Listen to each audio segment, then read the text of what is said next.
गोविंद शर्मा द्वारा लिखित कौन रोएगा आपकी मृत्यु पर। अध्याय 28। हमेशा अपने साथ एक किताब रखिए। यूएस न्यूज और वर्ल्ड रिपोर्ट के अनुसार अपने जीवन की दौड़ में हम 8 महीने अपनी जंक मेल खोलने में, 2 वर्ष फोन की गलत कॉल का जवाब देने में और 5 वर्ष कतार में खड़े रहने में व्यतीत कर देते हैं। इस आश्चर्यजनक सच्चाई के बाद सबसे साधारण परंतु बुद्धिमत्ता से समय का सही उपयोग करने का तरीका है कि आप जहां भी जाएं वहां किसी पुस्तक के न जाएं। जब दूसरे लोग कतार में इंतजार करते हुए असंतोष प्रकट करते हैं, वहीं आप अपने आप को उन्नत करने की प्रक्रिया में लगे होते हैं और अपने दिमाग को उस महान किताब में दिए हुए बहुमूल्य विचारों से पोषण दे रहे होते हैं। जब तक आप जिंदा हैं तब तक जीने का तरीका सीखते रहिए। रोमन दार्शनिक सेनेका ने कहा था। फिर भी ज्यादातर लोग अपने स्कूल की औपचारिक शिक्षा के अलावा गिनती की किताबें पढ़ते हैं। इस शीघ्रता से बदलती दुनिया में विचार ही सफलता की कुंजी है। सिर्फ आवश्यकता है कि सही किताबों से उन विचारों द्वारा अपने चरित्र का पुनर्निर्माण या अपने रिश्तों को एक नया रूप देने या अपने जीवन में एक क्रांति लाने की दिशा में प्रयुक्त करना चाहिए। एक बढ़िया किताब आपके जीने का तरीका बदल सकती है। जैसा कि दार्शनिक हेनरी डेविड थोरो ने वाल्डन में लिखा है, शायद कुछ ऐसे शब्द होते हैं जो हमारी स्थिति को अचूक तरीके से बयान करते हैं, जिन्हें अगर हम सही में सुन और समझ सकते तो वह शायद सुबह और शरद ऋतु से ज्यादा पवित्र होगा और संभवतः हमारे रास्ते में आने वाली चीजों को एक नई दिशा देगा। ऐसे कितने लोग हैं जिन्होंने अपने जीवन में एक किताब पढ़ने के बाद एक नए युग का अनुभव किया है।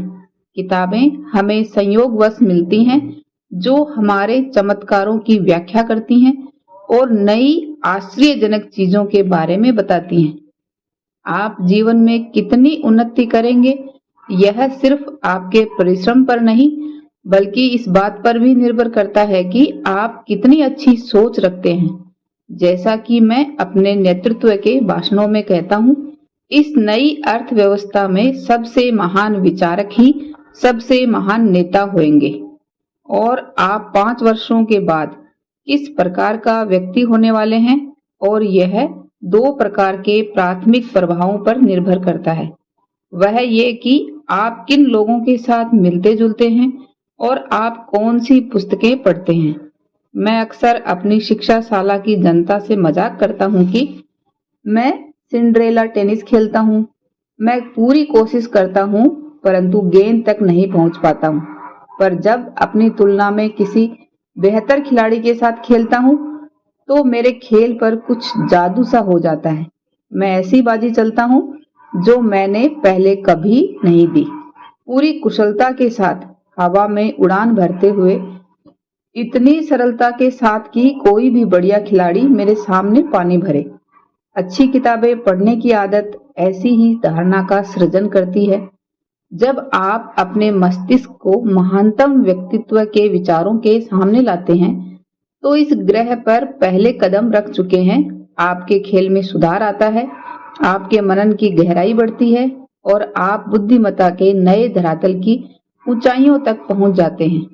गहन पाठ आपको 24 घंटे इस दुनिया के सर्वोच्च सृजनात्मक, ज्ञानी और प्रेरक व्यक्तियों के साथ संबंधित रखता है। अरस्तु, इमर्सन, सेनेका, गांधी, थोरो, डोरोथिया, ब्रेंडी और अनेकों बुद्धिमान पुरुष और स्त्रियां जो हमारे ग्रह की सुंदरता बढ़ा रहे हैं, वे सिर्फ इस प्रतीक्षा में हैं कि आप उनका ज्ञान उनकी पुस्तकों के माध्यम से उनके साथ बांट सकें। आप ऐसे अवसरों को अपने हाथ में जब भी संभव हो लेते रहें। अगर आज आपने कुछ नहीं पढ़ा है तो आज के दिन आप जिए भी नहीं हैं, और पढ़ना आते हुए भी अगर आप पढ़ने में नाकामयाब होते हैं तो यह उसी समान है जैसे जिसको पढ़ना नहीं आता पर पढ़ना चाहता है। अध्याय 28 की समाप्ति।